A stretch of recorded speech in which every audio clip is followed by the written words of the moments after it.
Good morning student. कैसे हैं आप सभी लोग? वैसे तो सब लोग ठीक ही होंगे।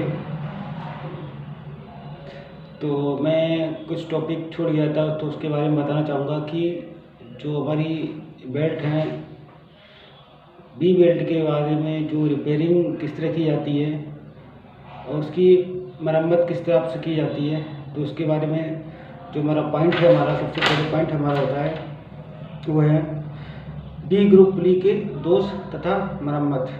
ठीक है, ये दे रखा है। इसे बोलते हैं defects and repair of B group pulleys. ठीक है, इसके भी 3 पॉइंट दे रखे हैं। 3 पॉइंट के बारे में आपको डिस्कस करेंगे इसमें कि हमारा जो पॉइंट होता है, ये पॉइंट होगा हमारा या ग्रुप सतह घिसावट। ग्रुप सतह घिसावट किस हिसाब से आ जाती है कि जैसे कि हम जो बेल्ट होती है और पुली पे हम चढ़ाते हैं, दोनों पुलियों को चढ़ाते हैं, तो उसमें क्या होता है कि पुली में भी घिसावट होने लगती है। ठीक, पुली में भी घिसावट होने लगती है। क्यों? कि इसमें जो बी बेल्ट का जो है सतह, बी बेल्ट की जो है जब पुली के ऊपर सतह में फिट हो जाती है, उसके बाद उसकी वजह से फ्रिक्शन की वजह से वो पुली भी घिसने लगती है। पुली को हम सुधारने के लिए या तो हम उसकी वेल्डिंग करते हैं या फिर उसकी मशीनिंग की जाती है। ठीक है, तो इस हिसाब से उसको सुधारा जा सकता है पुली को। अब वो ज़्यादा घिस रही है तो प्रॉब्लम हो सकती है, या तो आप पुली को ही चेंज करना चाहिए। ठीक, ज़्यादा समस्या हो रही, बार बार घिस रही पुली, तो उसको पुली को हटा देना चाहिए, रिप्लेस कर देना चाहिए। ठीक है, इस हिसाब से तो हमारे पुली की घिसावट हो सकती है।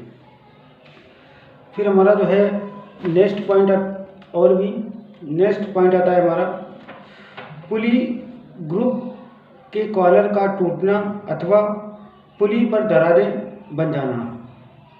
ठीक है, नेक्स्ट पॉइंट हमारा है पुली ग्रुप के कॉलर का टूटना अथवा पुली पर दरारें बन जाना।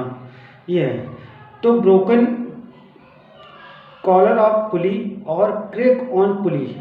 ठीक है, इसके बारे में हम बताना चाहूँगा। इसके बारे में क्या होता है कि जैसे हम बेल्ट पुली के ऊपर चढ़ाते हैं तो इसमें क्या होता है कि कभी कभी कॉलर भी टूट जाता है, कॉलर। ठीक है, जब कॉलर भी टूट जाता है या फिर जो कॉलर के अंदर जो है पुली के अंदर क्या दरारें पड़ जाती हैं, मतलब ज़्यादा लोड लगाने से, लोड तो कंटिन्यू तो नहीं अप्लाई होता है। कभी कभी आप देखो, आप कभी कभी इंडस्ट्रियल कंपनियों में देखा होगा, लोड क्या होता है, कभी ज़्यादा कभी कम वेरिएशन होता है, लोड का वेरिएशन होता है जिसकी वजह से टूट जाता है। तो वेरिएशन कैसे होता है? जैसे लेथ मशीन आपने देखी होगी। लेथ मशीन की क्या काम होता है कि जैसे आप चक में बर्फ कालखंड को चढ़ाएंगे, जब चढ़ाएंगे तो क्या होगा, जब टूल जो हम टूल के थ्रू में टूल लगा होगा टूल पोस्ट में, जब उसको मतलब फीड देंगे, फीड देने में कि अगर जो हमारा कारखंड ज़्यादा हार्ड है या ज़्यादा ब्रिटल है तो उसकी वजह से क्या होगा, वो ज़्यादा लोड अप्लाई होगा।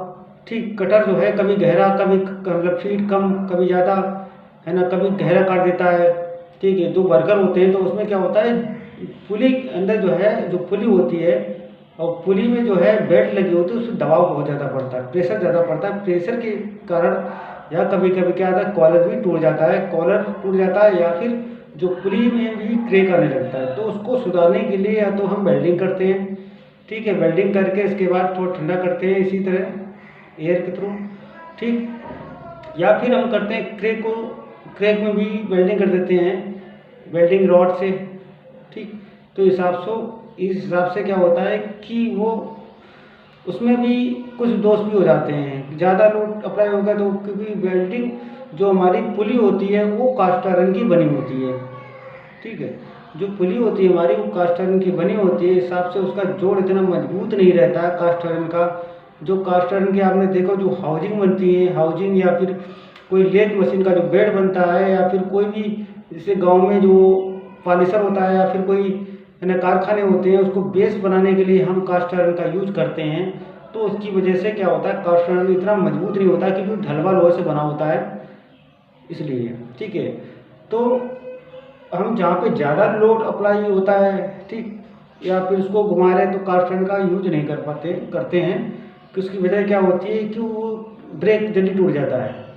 आप ज़्यादा फोर्स अप्लाई करेंगे, धक्का मारेगा, टूट गया, ठीक है, तो उसकी वेल्डिंग बहुत ही ना के बराबर अच्छी नहीं हो पाती है। तो जहाँ तक मेरा मानना है कि जहाँ पे अगर क्रैक हो जाए या फिर कलर टूट जाए तो उसको रिप्लेसमेंट भी पुली को कर देना चाहिए, ना कि आप वेल्डिंग करेंगे उसको, ठीक है। अगर छोटी मोटे कहीं भी अगर फ्लैट पुली की बात हो रही है, फ्लैट पुली मतलब जो फ्लैट बेल्ट में लगाते हैं, अब वो थोड़ा बहुत हो जाए तो उसमें आप वेल्डिंग कर सकते हो, उसको वेल्डिंग या फिर मशीनिंग कर सकते हो, ठीक है, तो चल सकता है। अन्यथा फिर जहाँ ज़्यादा वेरिएशन ज़्यादा लोड हो रहा है ना, या झटके ज़्यादा इम्पैक्ट शो लोड लग रहा है, तो इसकी वजह से क्या होता है, पुली में समस्या आ सकती है और भी एक्सीडेंट की चांस ज़्यादा रहते हैं, ठीक है। उसे भी टूल टूट जाता है, कारखंड हमारा ख़राब हो सकता है, ठीक है। आप ज़्यादा फोर्स हो रहा है तो क्या होता है, शाफ्ट होती है, शाफ्ट भी कनेक्ट होती है पुली, ठीक। जो शाफ्ट किससे कनेक्ट होती है आपको तो पता है, जो शाफ्ट होती है, जो मोटर जो चलता है वो हमारा ड्राइविंग होता है, और जो मशीन से कनेक्ट होता है पुली उसको बोलते हैं ड्रिवन, बोलते हैं। ड्रिवन ही चलाती है हमारी मशीन को, जो कि चक से जुड़ी होती है, जेट मशीन के जो चक से जुड़ी होती है, चक में जुड़ा होता है स्पिंडल जुड़ा होता है। स्पिंडल में क्या होता है, जो जो शाफ्ट होती है, शाफ्ट में क्या होता है, चक होता है, ठीक है। चक में ही स्पिंडल जुड़ा होता है, ठीक है। अब जैसे आप कोई भी मशीन की बात करते हैं तो उसमें क्या होता है कि जो शाफ्ट होता है ना, शाफ्ट ऊपर वो पुली जुड़ी होती है, पुली में नीचे वो स्पिंडल होता है, स्पिंडल में क्या होता है, टूल लगा होता है। उसी हिसाब से आप की जो बात करते हैं वो है ड्रिलिंग मशीन में बात करते हैं, ठीक है। ड्रिलिंग मशीन में बात करते हैं, जब ऊपर से आपने नीचे आपको ड्रिलिंग मशीन देखी होगी तो ड्रिलिंग मशीन के ऊपर में कहीं पुली लगी होती है, वो कनेक्ट होती है मोटर से, ठीक है। जो मोटर से कनेक्ट होती है शाफ्ट, ठीक, और शाफ्ट जो है कनेक्ट होता है स्पिंडल से, स्पिंडल से कनेक्ट होता है किससे, टूल से, जो हम हाई स्पीड स्टील के टूल अप्लाई लगाते हैं इसमें, ठीक है। ये हो गया। तो हम अब बात करते हैं कि जो क्रैक को या तो वेल्डिंग करके या तो मशीनिंग से सुधारा जा सकता है, ठीक है। ज़्यादा ही समस्या आती है तो ज़्यादा वेरिएशन होता है तो वहाँ पे हम वेल्डिंग और मशीनिंग का यूज, जहाँ पे हमने बोला है जहाँ कारखाने होते हैं गाँव में या फ्लैट, उसके लिए हम यूज कर सकते हैं। और जहाँ मतलब बहुत ही ज़्यादा कॉम्प्लिकेट होते हैं, जहाँ टूल्स वगैरह जो है, कोई कारखंड बन रहा है, ठीक है, बहुत ही माइनर काम हो रहा है, तो वहाँ पे हम वेल्डिंग और मशीनिंग का पूरी पार्टी में चेंज कर देंगे उसका पुली का, ठीक। इसलिए अब हम बात करते हैं कि पुली की माउंटिंग ठीक ना होना, पुली की माउंटिंग ठीक ना होना या इनप्रॉपर माउंटिंग, ठीक है। पुली की जो माउंटिंग होती है ठीक ना होना।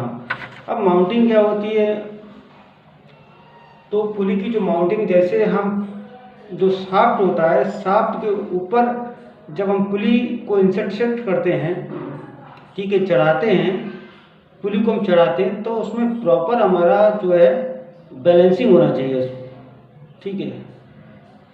एक पुली दूसरी पुली के समांतर होती है, लेकिन उसमें क्या होना चाहिए, एक संतुलन में होना चाहिए। ऐसा नहीं कि जैसे लहरदार, जैसे लहर बोलते हैं, लहर जैसे आप जनरली गांव देहातों में क्या होता है, साइकिल होती है, साइकिल में क्या होती है, लहर देने लगती है तो प्रॉपर सही तरीके से चल नहीं पाती है, हमें ज़्यादा लोड अप्लाई करना पड़ता है, ज़्यादा पैर से हम लगाते हैं तो क्या होता है, उसकी स्पीड भी कम हो जाती है। लहर मतलब प्ले नहीं होना चाहिए, ठीक है। कि पहिए में क्या होना चाहिए, प्ले नहीं, पहिए में होना चाहिए। सबसे बड़ी समस्या वो प्ले हो गया तो क्या होगा कि जो शाफ्ट होगी, शाफ्ट में क्या होता है, वाइब्रेट स्टार्ट हो जाएगा। वाइब्रेट मीन्स क्या होता है, इसकी जिसे बोलते हैं शाफ्ट की धड़कन मीन्स क्या होता है, बीटिंग स्टार्ट हो जाएगी शाफ्ट, जिसकी वजह से क्या होगा, वो स्पिंडल जो शाफ्ट होती है स्पिंडल से कनेक्ट होता है किससे, जो शाफ्ट होती है वो स्पिंडल से कनेक्ट होता है, और स्पिंडल किससे, चक से कनेक्ट होता है। जब चक ही हमारा जो है प्ले हो जाएगा तो क्या होगा, तो हमारा जो कारखंड लगा वो टूट जाएगा, तो कारखंड को खराब कर देगा, ठीक है। प्रॉपर एक एंगुलर मोशन में करना चाहिए, बिल्कुल रेगुलर, एक मतलब प्ले नहीं होना चाहिए ये चीज़ को। अगर प्ले हो गया तो समस्या हो जाएगी, हमारा कारखंड भी खराब हो जाएगा। बाकी बात जो बेरिंग लगी होगी, ठीक है, बियरिंग में जब हम वो लोड अप्लाई ज़्यादा करेंगे तो बियरिंग जो लगी वो भी हमारी ख़राब हो जाएगी झटकों से, मतलब एक शॉक अप्लाई होगा इसकी वजह से, ठीक है, लहर करेगा लहर। तो हम फिर आगे आते हैं, जैसे हम लहर को सुधारने के लिए क्या क्या इम्प्रूव करते हैं कि हमारा लहर जो या प्ले हो वो प्ले बहुत ही कम हो, ना के बराबर हो प्ले, ठीक है, जिसे बोलते हैं हिंदी मतलब देहाती भाषा में जिसे लहर बोलते हैं। लहर को सही कैसे किया जाता है? लहर के लिए एक डिवाइस होती है जिसको बोलते हैं स्टैटिक बैलेंसिंग डिवाइस। इससे पहले हम, जैसे आप कभी भी लेथ मशीन देखे होंगे तो क्या होता है कि जो चक होता है, चक को भी प्ले नहीं होना चाहिए। प्ले उसका मतलब एक ना के बराबर होनी चाहिए, प्ले नहीं करना चाहिए। उसको प्ले सुधारने के लिए हम क्या करते हैं, बार बार चक को जो विस्थापन होता है आगे पीछे इधर उधर करते हैं, ठीक है, फिर खोलते हैं, फिर दूसरे बोल्ट से कसते हैं। तो बिल्कुल एक एंगुलर मोशन में करना चाहिए, क्योंकि हम जब भी चेक करते हैं डिवाइस होती है जो होती है मार्किंग गेज। मार्किंग गेज से हम उसको एक स्ट्रीट एक एंगुलर मोशन में कंटिन्यू मूव करें, ठीक है। उसकी वजह से क्या होगा कि हमारा जो कारखंड होगा, मतलब जैसे हमें स्लॉट करना होगा एक स्ट्रेट के फॉर्म में, ठीक है, स्लॉट करना होगा कि जहाँ पे हमें चिन्ह लगाया है तो वहीं पे स्लॉट हो सके, उसी जगह पे जहाँ हमें मेजरमेंट कर रखा है, मापा है बर्नियर से कि हमें यहाँ पे स्लॉट करना है। अब प्ले हो गया उसमें चक में, तो क्या होगा, तो जहाँ पे आप स्लॉट करना चाहते थे तो क्या होगा, वो आउटर में बाहर निकल जाएगा, ठीक है, आउटर में बाहर निकल जाएगा तो हमारा जो कारखंड है वो भी खराब हो जाएगा। इसकी वजह से कि जो शाफ्ट होगी, जो हमारा शाफ्ट होगी, जो हम चक में या कोई कारखंड चढ़ाएंगे, ठीक, कारखंड चढ़ाएंगे तो जो चक होगा, सबसे पहले हम चक को हम प्ले ना के बराबर होने देंगे, प्ले को सही करेंगे, उसकी जो लहर हो रही है उसको हम सही करेंगे। फिर इसके बाद जब भी हम कारखंड को हम चक में चढ़ाएंगे तो उसको हम भी एक बार चेक करेंगे, हमारा जो है कारखंड हमारा प्ले तो नहीं हो रहा है, मतलब प्ले हो रहा है तो हम एक मार्किंग गेज होता है उससे हम चेक करेंगे। प्ले हमारा उसका जो प्ले होता है मतलब ना के बराबर होना चाहिए, ठीक, बिल्कुल कहते हैं मतलब एक तरह जीरो है ना, प्ले कितना मतलब जीरो ना के बराबर कहते हैं। तो फिर अब आते हैं पहिए के बारे में। जो पुली के ऊपर, जो शाफ्ट के ऊपर जो पहिया चढ़ता है तो हाउजिंग होती है, हाउजिंग में इंटरसेक्ट करते हैं शाफ्ट के अंदर, ठीक है, चढ़ाते हैं। तो क्या होता है, तो उसमें हम सही करने के लिए कौन सी डिवाइस यूज़ करते हैं, वो है हमारा static balancing device, static balance device. जैसे आपने देखा होगा जब भी हम साइकिल कभी कभी ख़राब हो जाती है तो क्या होता है, प्ले ज़्यादा करती है, लहर कर रही है, इसलिए तो उसको सही करने के लिए हम मेंटेनेंस के पास ले जाते हैं। तो क्या करता है, स्टैंड रखा रहता है, एक इधर पोल लगाता है, दूसरा इधर पोल लगाता है, तो बीच में साइकिल का पहिए को घुमाता है और उसको प्ले निकालता है, ठीक है। प्ले निकालने के लिए प्ले सही हो जाएगा तो उसकी जो बैरिंग वो भी नहीं खराब होगी, प्लस और भी हमें मतलब कम बल में ज़्यादा में आसानी से हम जा सकेंगे, ठीक है, जिसकी वजह से और भी समस्याएँ ना आए। तो हम प्ले सबसे पहले उसको निकालते हैं। आपको प्ले नहीं निकालेंगे तो क्या होगा, बेल्ट भी हमारी लूज पड़ जाएगी और जो लोड पड़ेगा वो भी ज़्यादा पड़ेगा, लोड अप्लाई होगा, ठीक है, जिसके बाद जो हम वेरिएशन जो लोड लग रहा है तो उसे ही समस्या आ सकती है, ठीक है। तो हम प्ले सही करने के लिए कौन सा गेज यूज़ करते हैं, डिवाइस, वो है स्टैटिक बैलेंसिंग डिवाइस, ठीक है। तो ये जो बात चल रही है कम से कम जो प्ले है ना, अगर प्ले अगर सही हो जाए तो हमारा क्या होगा कि वर्किंग ज़्यादा एफिशिएंसी मतलब बढ़ जाएगी मशीनिंग की, ठीक है। इसकी वजह से क्या होगा कि उसमें समस्या नहीं आएगी। अगर प्ले फिर भी नहीं सही हो रहा है, अगर कहीं मतलब जो है पुली हो गई, ठीक है, पुली में क्या होगा, फिर भी वो हम इधर डिस्प्लेसमेंट करेंगे, इसको इधर मतलब विस्थापन करेंगे, फिर आगे पीछे करेंगे, अगर फिर भी प्ले उसका सही नहीं हो रही तो हम क्या करेंगे, समस्या कहीं ना कहीं आ रही है, तो हम क्या करेंगे, जो हमारा पहिया होगा, व्हील होगा, ठीक है, या मतलब कोई भी व्हील ले लो आप, तो उसमें क्या होता है, हाउजिंग होती है, रिंग टाइप की लगी होती है, तो उसमें या फिर उसका मटेरियल कम कर दिया जाए, ठीक है, या अंदर साइड में हाउसिंग साइड या तो ड्रिलिंग मशीन से, वेल्डिंग मशीन से, कहीं से भी इसको थोड़ा बहुत मटेरियल अलग कर दिया जाए, तब हमारी प्लेइंग है ना, प्ले जो होगी वो बराबर होगी, बैलेंसिंग हो जाएगी, ठीक है, या फिर उसको मटेरियल को ऐड कर दिया जाए, ठीक है, या तो मेटल को उसमें उस रिम या जो हमारा व्हील हो गया पुली हो गई उसमें ऐड करते हैं तो भी हमारी पुली हो सकती है सही हो जाए। तो कुछ ना कुछ ऐसा कुछ करते हैं ऐड या है ना उसको हटाते हैं। इसकी वजह से क्या होता है कि हमें मतलब पिक प्ले हमें तो सही करनी है किसी भी हालत में। अगर सही नहीं करेंगे तो प्रॉब्लम कई सारी आ सकती है उसकी वजह से। ठीक है, तो ये तो हो गया हमारा मरम्मत की गई पुलियों का संतुलन करना। ठीक है, तो अब हमारा नेक्स्ट वीडियो लेके आएंगे। फिलहाल तो अभी तो इतना काफ़ी है। और भी देखो, आपने भी देखा होगा चाहे ड्रिलिंग मशीन हो, मिलिंग मशीन हो, शेपर हो, प्लेनर हो, सब में टूल अप्लाई होती होता है। टूल तो होती होता है।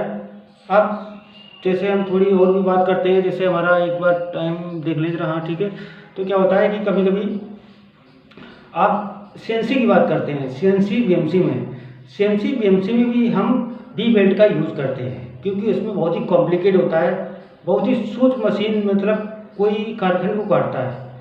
ठीक है, वो सीएनसी क्या होती है, एनसी मशीन क्या होती है, एनसी मीन्स क्या होता है, न्यूमेरिकल कंट्रोलिंग मशीन होती है। ठीक है, वो जनरली जैसे हम तो मतलब काम कर चुके हैं फिलहाल तो कंपनी में, तो मुझे पता है एनसी आप लोगों ने देखी नहीं होगी कि नहीं देखी, जब जाओगे तो आप भी देखोगे। एनसी मतलब क्या होती है, न्यूमेरिकल कंट्रोलिंग मशीन होती है। और सीएनसी क्या होती है, कंप्यूटर न्यूमेरिकल कंट्रोलिंग मशीन होती है। Computer numerical control CNC means होता है। और बीएमसी होती है, बीएमसी मीन्स क्या होता है, वर्टिकल कंट्रोलिंग मशीन होती है वो भी। ठीक है, तो ये होती है जो बीएमसी होती है, मतलब एक्स वाई डायरेक्शन में तीनों चलती है। और सीएनसी हो गई मतलब एक्स वाई डायरेक्शन में चलती रहती है। ठीक है, मूव करती है। तो उसमें क्या होता है, उसमें भी हम जो पुली होती है और जो शाफ्ट होता है, पुली शाफ्ट से कनेक्ट होती है, उसे स्पिंडल से टूल कनेक्ट होता है। जो शाफ्ट होगी उसमें क्या होता है, जब लोड उसमें ये होती है मशीन में प्रोग्रामिंग उसको सेट कर देते हैं। जब प्रोग्राम उसमें सेट कर देते हैं कि इतने टाइम इतने मतलब टाइमिंग होती है, जिससे मतलब टूल टाइमिंग होती है, बेल्ट की टाइमिंग। ठीक है, उसमें दे रखा है रीडिंग, है ना, टाइमिंग बेल्ट की। ठीक है, तो उसमें टाइमिंग बेल्ट का यूज करते हैं, टाइमिंग बेल्ट का यूज करते हैं। टाइमिंग बेल्ट ऐसी होती है कि हमें 72 घंटे में एक बार उसको चेक करना चाहिए। ठीक है, या फिर उसको मतलब ऑयल तो नहीं कहीं इसमें लेयर जम गई है उसको चेक करना चाहिए, या फिर बेल्ट को एक बार चेक कर लेना चाहिए, ऐसे तो नहीं लूज हो गई वो बेल्ट। तो 72 घंटे में या 24 घंटे में एक बार हमें चेक करना चाहिए उसको। एक बेल्ट की टाइमिंग होती है उसकी। और बेल्ट किस तरह होती है, बेल्ट में जो क्या होता है उसमें गियर टाइप के टीथ बने होते हैं उसके अंदर बेल्ट के ऊपर। ठीक है, बेल्ट की जो सरफेस पे क्या होते हैं, सरफेस पे जो बने होते हैं वो गियर की तरह बिल्कुल उसमें खुरदरा होते हैं बेल्ट में। वो और ज़्यादा फ्रिक्शन बहुत ही ज़्यादा मिलता है उससे, जो दोनों पुलियों को सटा के लेके चलती है और प्रॉपर बैलेंस लेके चलती है। ठीक है, वो जल्दी इतनी बहुत ही ज़्यादा कॉम्प्लिकेट वैसे बनाई जाती है, लेदर या कुछ और मटेरियल से बनाई जाती है, हिसाब से और ज़्यादा मजबूत होती है। क्योंकि कहीं भी क्योंकि एक प्रोग्राम ने सेट कर दिया कि इतने मतलब 1 घंटे में ये हमारा जो कार खंड लगा हुआ वो बन जाए। ठीक है, तो उसकी एक टाइमिंग होती है बेल्ट की, 2 घंटे में टूटती है या 24 घंटे में ये कुछ ना कुछ कमी आ जाएगी इसके अंदर। तो ये थी बेल्ट। ठीक है, क्योंकि आप सीएनसी मशीन जानते हो कितने हार्ड मतलब जो हमारे कारखंड होते हैं, और उसको जो टूल होती है, टूल किसकी बनी होती है, डायमंड सिरेमिक के बने होते हैं, या डायमंड मतलब जो बहुत ही ज़्यादा कार्बन जिसमें परसेंटेज ज़्यादा होती है, हाई कार्बन स्टील के बने होते हैं, कार्बाइड के बने होते हैं टूल। ठीक है, तो वो जो कारखंड होते हैं बहुत जल्दी काट देते हैं, क्योंकि उसका आरपीएम बहुत ज़्यादा होता है, स्पिंडल का आरपीएम है ना बहुत ही ज़्यादा मतलब 3000 के करीब होता है। जिसकी वजह से क्या होता है, उसमें क्या होता है फ्रिक्शन ज़्यादा ही हार्ड हो गया तो क्या होगा, स्लिप कर जाएगी, वो भी बेल्ट स्लिप कर जाएगी। इसलिए तो हम एक बेल्ट टाइमिंग का यूज करते हैं सीएनसी और बीएमसी मशीन में।